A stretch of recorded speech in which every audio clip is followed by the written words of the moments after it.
The average healthy adult is made up of 55 to 60% water.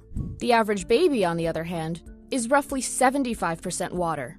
And that difference is why babies shouldn't drink water before they're at least 6 months old.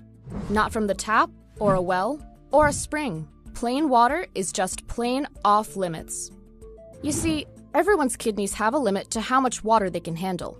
Break that limit, and the excess water will back up into your bloodstream, where it dilutes the salt, or sodium, in your blood. Once your blood dips below 0.4 ounces of sodium per gallon, you're at risk of a condition called hyponatremia.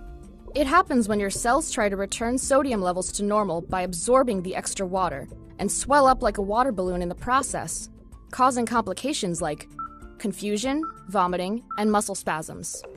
Hyponatremia is common in marathon runners who drink too much too fast during a race without also providing enough sodium to balance out their blood.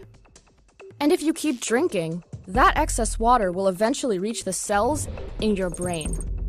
By this point, you have a dangerous case of water intoxication, which affects roughly 200,000 Americans each year. It occurs when your brain cells swell, which builds up pressure inside your skull that can lead to seizures, brain damage, and in severe cases, death. But don't worry, dying from water intoxication is extremely hard for a fully grown human. An adult would have to drink 2.5 to 5 gallons every few hours to reach that point. But for newborns, it's a different story. Their kidneys are about half the size of an adult's, so they can't hold much water to begin with, and it takes just a few ounces to cause problems.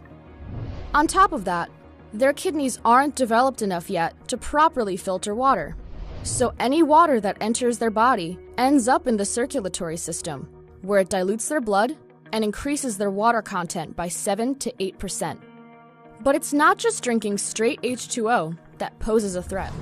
In fact, most cases of water intoxication in infants don't even involve a glass of water.